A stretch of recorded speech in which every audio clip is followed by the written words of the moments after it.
Buenas tardes, soy Guillermo Arduino, esto es Encuentro Digital CNN. Vamos a hablar del dinero ahora y especialmente en las noticias hace semanas. De hecho, ayer estábamos hablando de cómo el Bitcoin había superado la barrera de los $60.000 por cada unidad de esa moneda virtual. Hay muchas otras monedas también, pero obviamente vamos a hablar del tema de las monedas digitales, pero nos vamos a encargar del tema del futuro del dinero, ¿no? El dinero es un elemento cada vez más abstracto, aparentemente, y evidentemente cada cambio socioeconómico tiene un impacto en el dinero. Por eso convocamos al doctor Santiago Carbó, que es catedrático de Economía de la Universidad de Granada en España, que está ahora en Madrid. ¿Cómo le va, doctor? Hola, ¿cómo estamos? Un placer estar con ustedes. El intercambio del concepto de dinero por ahí más antiguo sería el del trueque, ¿no? Bien físico, me dan algo y yo a cambio les doy otra cosa. Así lo estudiamos en el colegio secundario. Y después fue atravesando un proceso de sofisticación en el cual el concepto del dinero ha cambiado significativamente. ¿Desaparecerá el dinero físico? Bueno, desde el trueque hasta nuestros días han pasado muchas cosas. Utilizábamos el oro, la plata, incluso algunas especias se utilizaban como manera como si fuera ¿no? un medio de pago en aquel momento, ¿no? Luego hemos tenido el efectivo, los billetes, las monedas y ahora pues estamos moviéndonos en el ámbito digital, ¿no?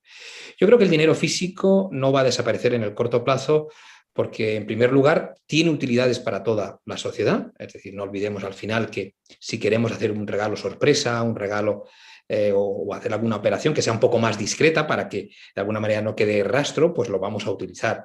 Pero además hay una buena parte de la población en muchos países del mundo, pero en general un porcentaje significativo en prácticamente todo el mundo que necesita el dinero en efectivo, es decir, no opera por el grado de formalización, por el grado de utilización de las entidades bancarias, no opera con dinero digital o con el dinero bancario. Entonces necesita el efectivo pues, para poder participar de la actividad económica y social que tienen estas personas. Estamos hablando de la evolución histórica del dinero, ¿no? Desde el concepto más básico a donde nos encontramos hoy y probablemente la moneda digital sea el concepto más moderno que tenemos.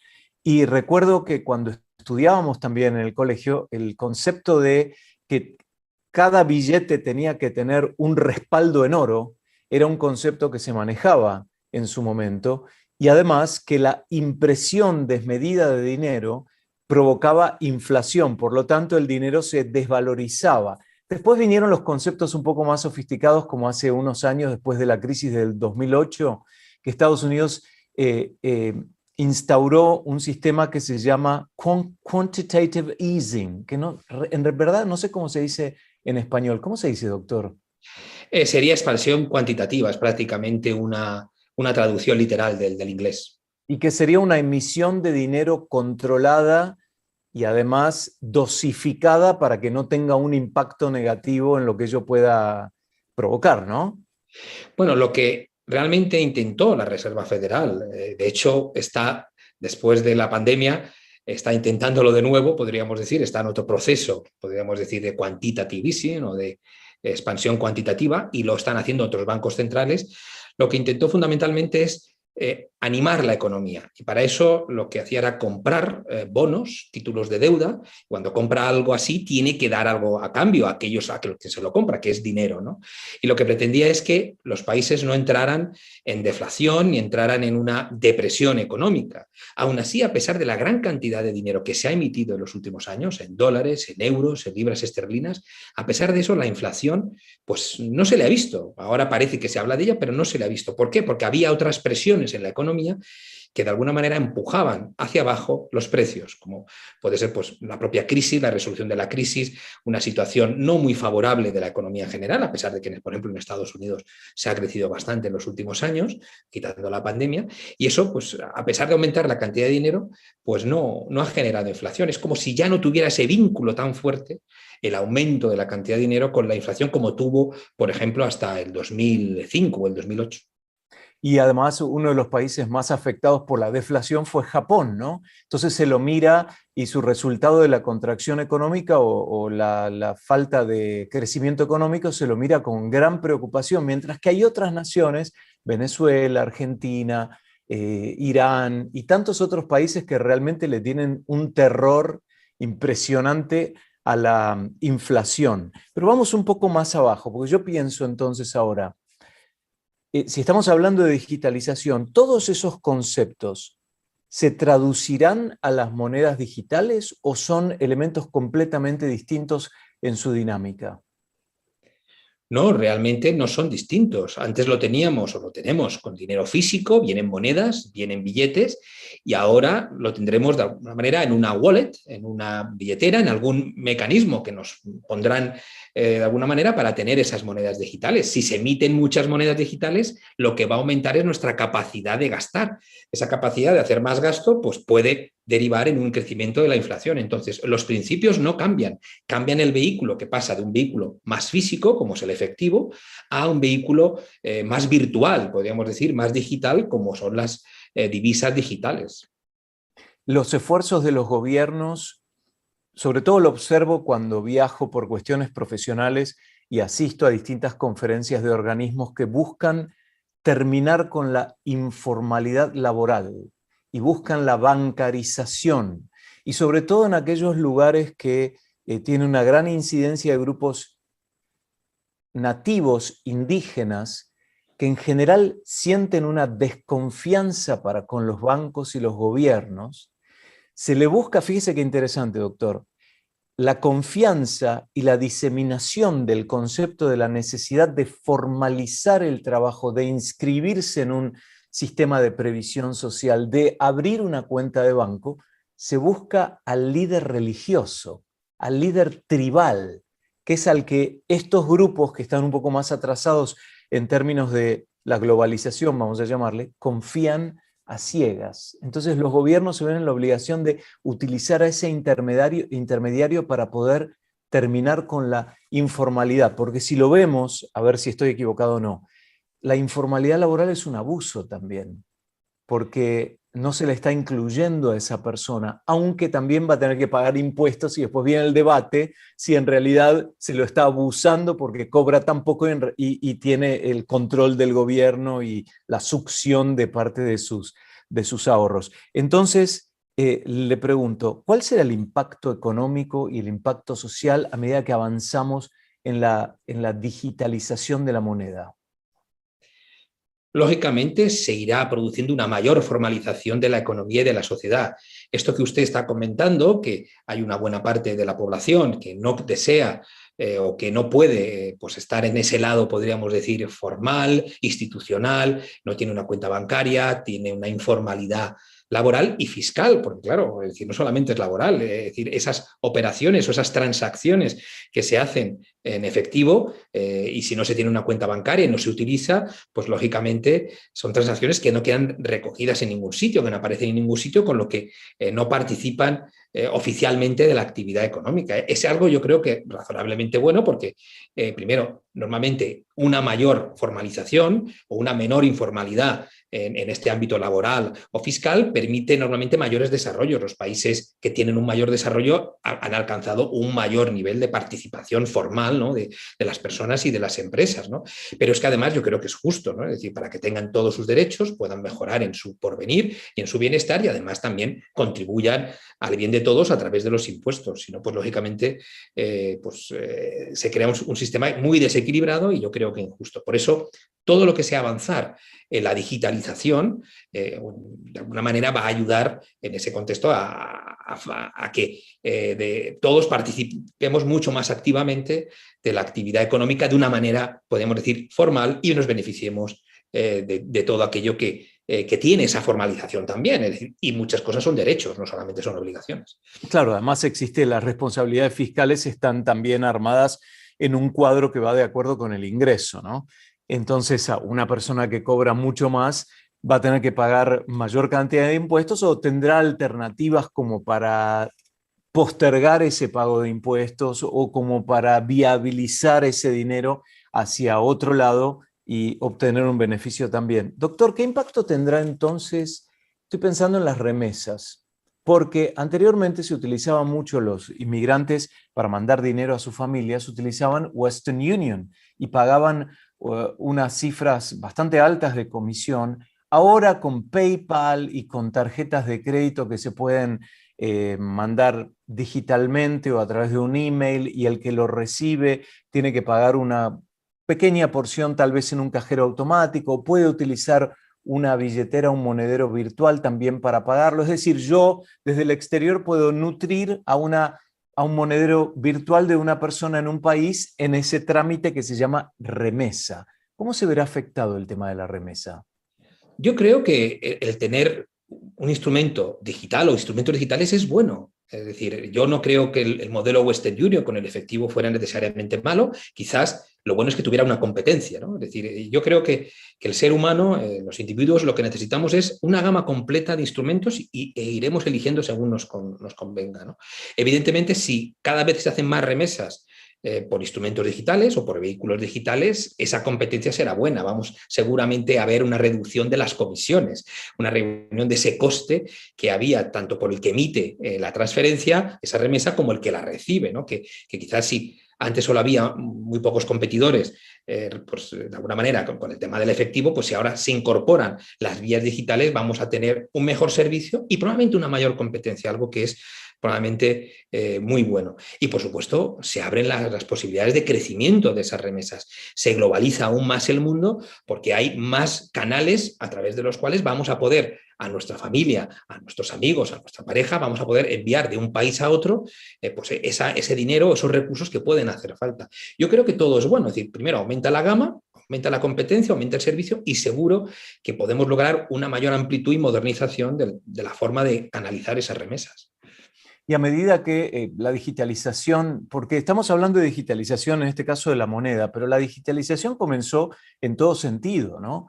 Digitalización laboral, digitalización de procesos, por ejemplo, con el fisco, a partir del trabajo. Esto que estamos haciendo nosotros es gracias a la digitalización. El doctor Carbó está en Madrid, yo estoy en Atlanta, estamos conectados a través de una aplicación. Es parte de la digitalización.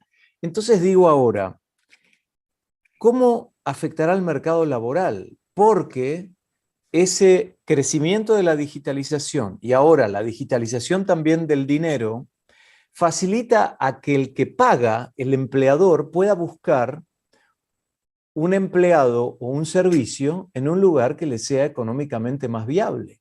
Entonces, va a tener un impacto importante en el mercado laboral. Los países más caros probablemente van a sufrir una transformación de puestos de trabajo hacia otros que no necesariamente se puedan hacer en forma remota o la competitividad debe ser mayor.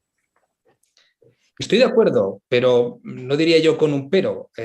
Los países más ricos también tienen normalmente mayores capacidades en la formación y en la educación de sus individuos.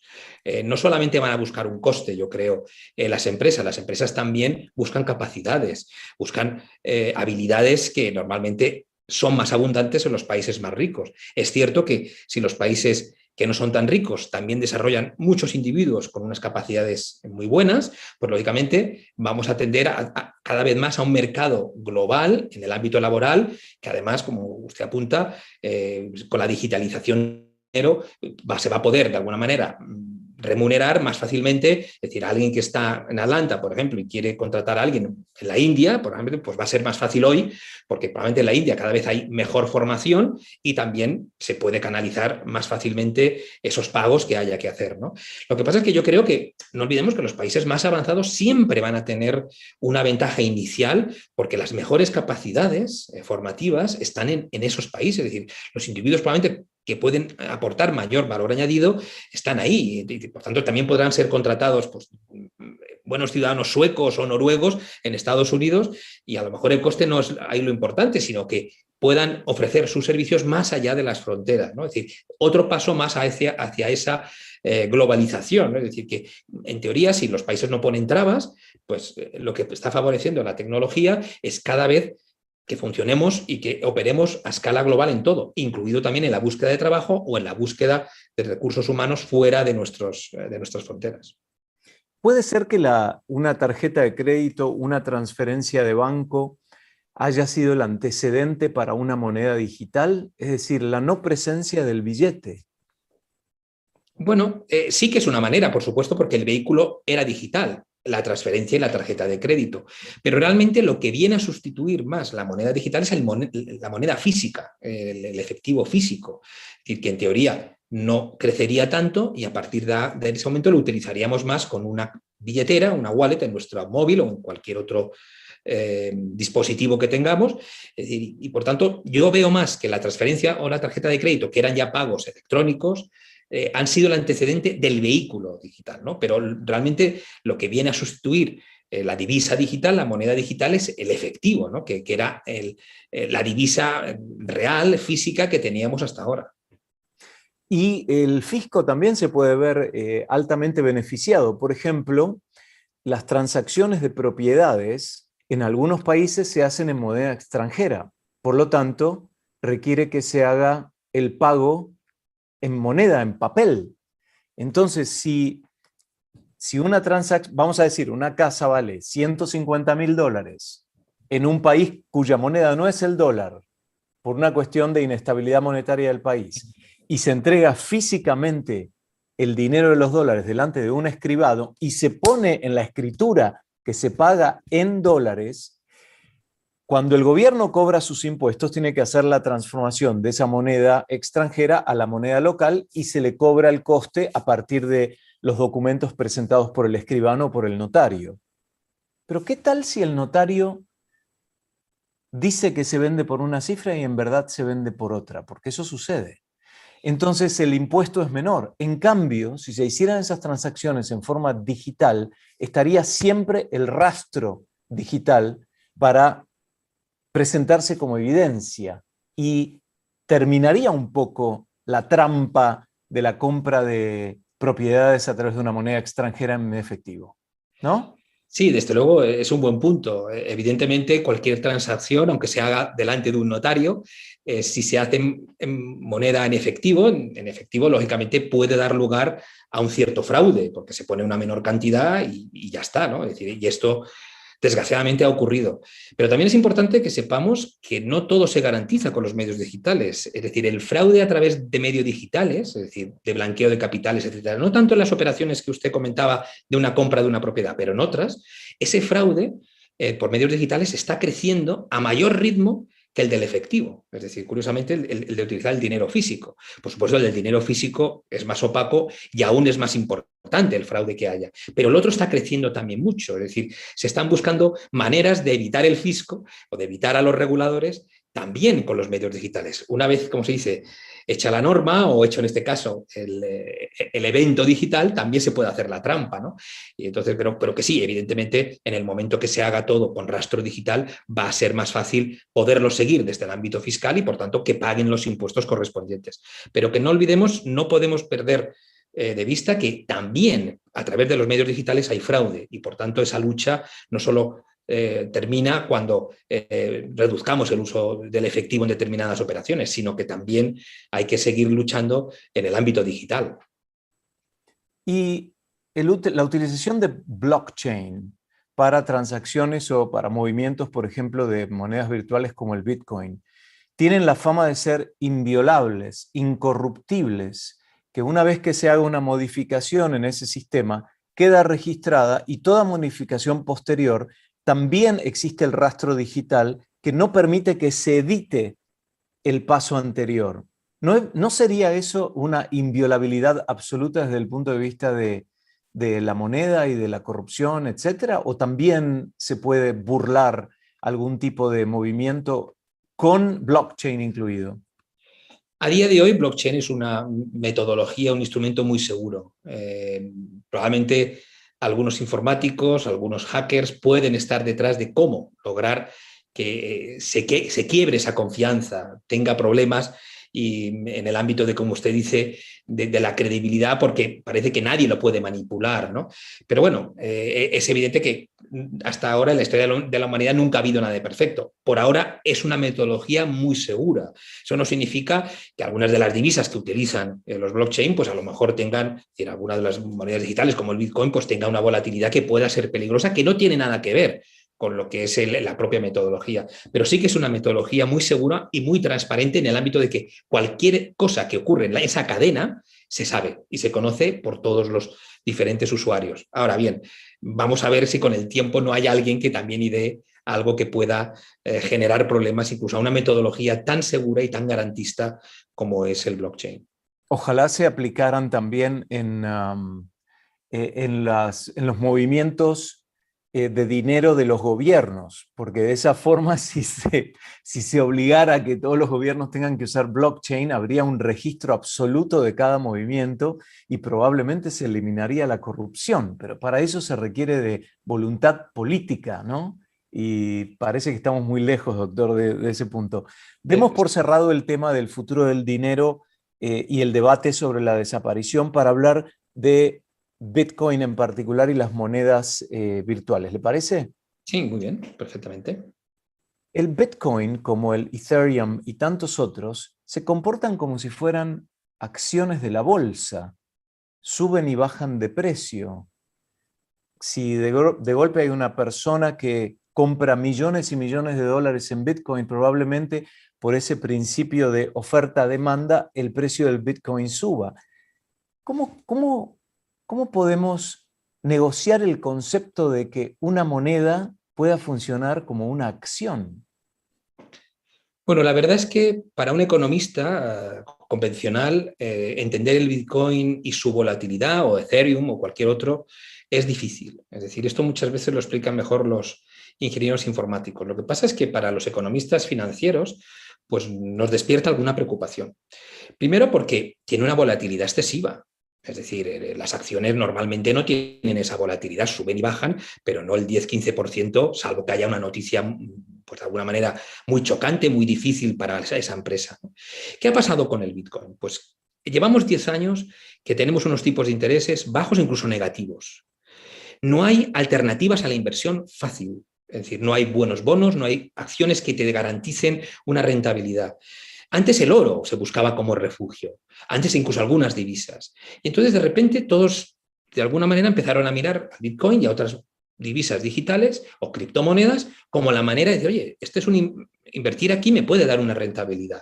Pero lo que pasa es que se ha despertado tanto interés que está jugando con muchísima volatilidad y creciendo mucho. Es decir, es que están apostando ya no solamente, podemos decir, los ciudadanos que inicialmente o los fondos que inicialmente apostaron, es que ya están apostando los grandes inversores, porque han visto que tiene una gran demanda y que hay unas posibles ganancias. Lo que pasa es que no todo el mundo que utiliza Bitcoin quizás entienda los riesgos Claro. que de alguna manera está manejando. Y entonces, para mí el problema es, ¿por qué sube y baja? ¿Solamente porque hay un comprador o un vendedor que de repente vende millones de bitcoins o compra millones de bitcoins? Ya, pero eso lógicamente significa manipular mucho el mercado, algo que ni la Security Exchange Commission en Estados Unidos y otros organismos reguladores permitirían para unas acciones, es decir, o para cualquier otros títulos, permitirían, pues lógicamente, o no lo permitirían porque quisieran una vigilancia mayor de lo que está detrás de los movimientos de valor de esas acciones, de esos títulos, algo que a día de hoy no podemos explicar con Bitcoin.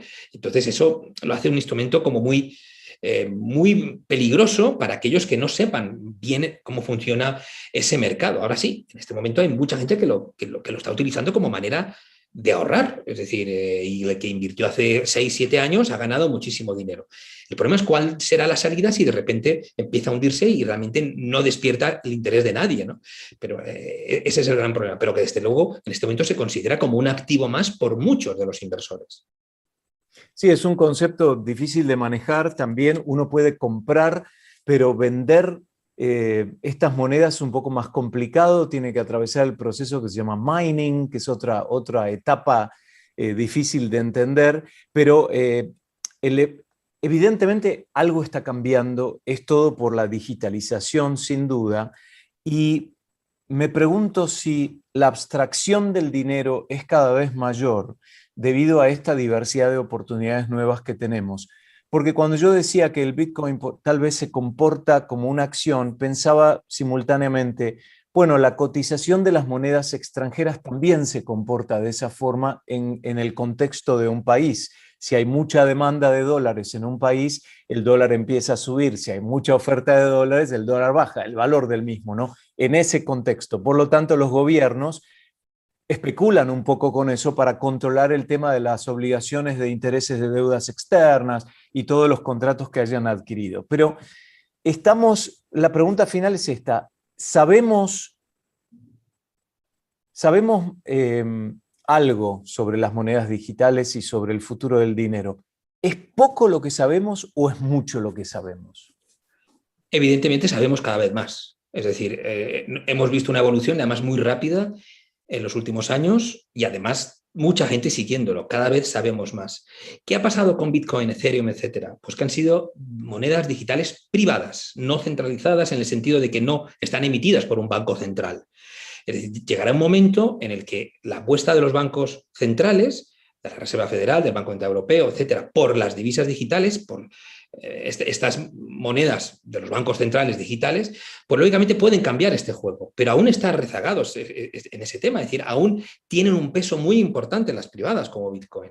Hasta que los bancos centrales no se decidan a apostar decididamente por esas por monedas propias digitales, pues va a haber ese juego clarísimo y ese terreno favorable para las privadas. Yo creo que el futuro pasa porque se vayan sustituyendo o desapareciendo estas privadas y surjan las de los bancos centrales, que por tanto serán públicas y por tanto tendrán una mayor garantía del Estado y del propio sistema. Pero tienen que reaccionar relativamente pronto y en los bancos centrales, en este sentido, porque van un poco rezagados, salvo en algunas excepciones. Entonces, sí que conocemos más, pero los bancos centrales, que han sido, podríamos decir, los dueños del dinero, tienen que hacer una apuesta más rápida y más segura también por sus propias divisas digitales para que, de alguna manera, se sustituya a estas privadas que tanto éxito han tenido en los últimos años.